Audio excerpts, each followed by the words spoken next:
Countries है, जो बिल्कुल ऑयल प्रोड्यूसिंग कंट्रीज है, जी। उनमें अमेरिका का प्रभाव बना रहे। तो बिल्कुल बिल्कुल चाहे सर, जिस कुछ तरीके हो से अमेरिका जाए, का प्रभाव का आपने जिक्र किया, इस बीच अमेरिका से ही जुड़ी एक बड़ी खबर सामने आ रही है, जहां अमेरिकी राष्ट्रपति ट्रंप की ईरान को चेतावनी सामने आई है। इजराइल के पास कई खतरनाक हथियार हैं, ट्रंप ने चेतावनी दी। ईरान के पास अभी भी समझौते का मौका है और ईरान ने समझौता नहीं किया तो तबाही होगी, और इससे पहले बहुत देर हो जाए ईरान डील कर ले।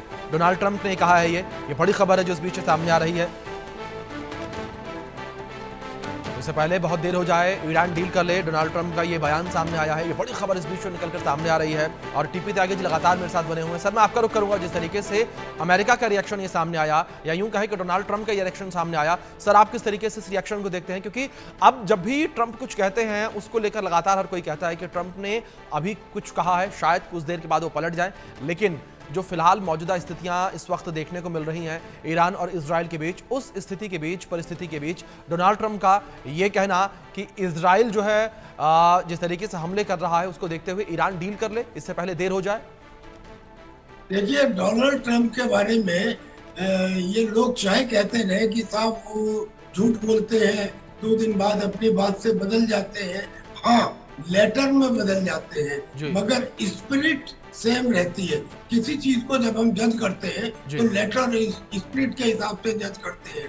उन्होंने पहले भी कहा था और अब भी कह रहे हैं, वो ये कह रहे हैं कि हमने ईरान को 60 दिन का मौका दिया और हमने ईरान से कहा कि वो न्यूक्लियर संधि हमारे साथ कर ले।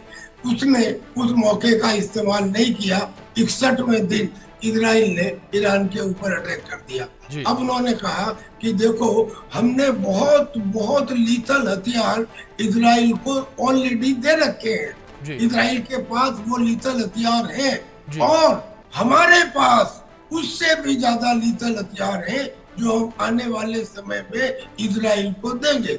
लिहाजा ईरान अगर अपने बचे कुचे हिस्से को ठीक रखना चाहता है तो समझौता कर ले, आइदर डील और पेरिश, इस किस्म के सेंटेंस उन्होंने कहे हैं।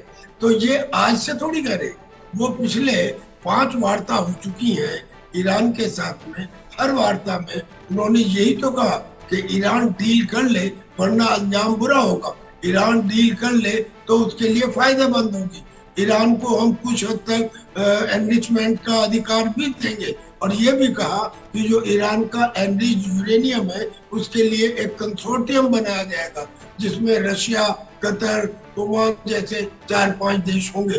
यानी कि उन्होंने तरह तरह के उसमें मशवरे दिए, लेकिन ईरान ने हर मशवरे को ये कह के कह दिया कि ये तो 100% अमेरिका की डिमांड है और हमारे देश की स्वतंत्रता के खिलाफ एक प्रश्न चिन्ह है।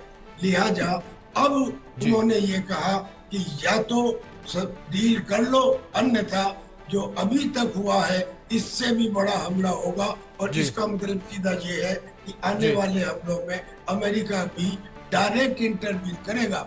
अभी तक जी उसका टैसिट अप्रूवल था, एक्टिव कन्नाइवेंस बिल्कुल नहीं थी, लेकिन उसने कहा बिल्कुल कि सर, अब अब देखना बड़ा दिलचस्प होगा कि ये लड़ाई क्या नया मोड़ लेती है, किस तरीके से इजराइल और ईरान के बीच संघर्ष चलता है, या यूं कहें कि संघर्ष विराम होता है। फिलहाल बहुत शुक्रिया सर आपका जुड़ने के लिए और अपना कीमती वक्त भी इंडिया न्यूज को देने के लिए। इजराइल ने 200 फाइटर जेट्स से ईरान के 6 ठिकानों पर एयर स्ट्राइक की। इसमें 78 लोग मारे गए हैं और 329 लोग घायल हो गए। मरने वालों में ईरान के 6 परमाणु वैज्ञानिक और टॉप 4 मिलिट्री कमांडर समेत 20 सैन्य अफसर हैं। और आखिर इजराइल के निशाने पर ईरान क्यों है? क्योंकि ईरान अपने परमाणु संयंत्र को मजबूत कर रहा है और परमाणु बम बनाने की कोशिश कर रहा है। आप रिपोर्ट देखिए इसी विषय पर।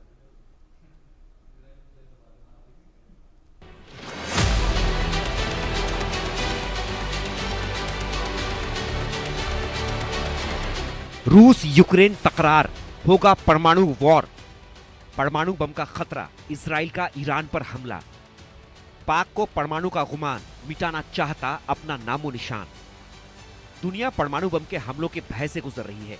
भारत पाकिस्तान तनाव आपको याद होगा। भारत से जंग से बचने के लिए पाकिस्तान अक्सर परमाणु बम की गिदरभबकी देता था। इधर ईरान से इजराइल का संघर्ष परमाणु बम के कारण ही हो रहा है। इजरायली पीएम नेतन्याहू ने पीएम मोदी से फोन पर बात कर मिडिल ईस्ट के हालात की जानकारी दी है। बता दें कि इजराइल ने शुक्रवार सुबह 200 फाइटर जेट से ईरान के 6 ठिकानों पर हमला किया था। इसमें 4 परमाणु ठिकाने और 2 मिलिट्री साइट्स को निशाना बनाया गया। रॉयटर्स के मुताबिक इसमें कम से कम ईरान के 20 टॉप कमांडर मारे गए, जिसमें आर्मी और एयरफोर्स चीफ भी शामिल हैं। इसके बाद ईरान ने दोपहर में इसराइल पर जवाबी हमला किया और 100 से ज्यादा ड्रोन दागे। इजरायली सेना ने दावा किया कि उन्होंने सभी ड्रोन्स मार गिराए। इसराइल ने ईरान के 6 सैन्य ठिकानों पर हमला किया: Tehran, Tabriz, Kermanshah, अराक, Natanz, Isfahan. इधर रूस यूक्रेन जंग में भी परमाणु हमले का खतरा दिख रहा है। पुतिन ने बार बार कहा है कि अगर नाटो हस्तक्षेप करेगा तो वह देश की रक्षा के लिए परमाणु हमला कर सकते हैं। जानकार मानते हैं कि अगर परमाणु युद्ध होता है तो सिर्फ 72 मिनट में 5 अरब लोगों की मौत हो सकती है। यूं समझिए कि पहली परमाणु मिसाइल के हमले के बाद मानवता के पास सिर्फ 90 मिनट का वक्त होगा। पश्चिमी देशों को डर है कि यूक्रेन के बाद रूस कभी भी हमला कर सकता है, जिससे परमाणु युद्ध के भड़कने का खतरा पैदा हो जाएगा। इससे पहले यूक्रेन पर भी रूस के परमाणु हमले का अंदेशा जताया गया था। परमाणु युद्ध के बारे में भयानक सच्चाई का एक हिस्सा यह भी है कि अगर परमाणु हमलों का आदान प्रदान किया जाता है तो निशाना बनने वाले हर देश को पता होगा कि उनके पास कितना वक्त होगा। ऐसे में दुनिया को तनाव को किनारे कर परमाणु बम के हमले के हर संभावित खतरे को टालना ही होगा, नहीं तो दुनिया में कभी भी हाहाकार मच सकता है। Bureau report, India news. फिलहाल वक्त ब्रेक का है, बने रहे इंडिया न्यूज के साथ।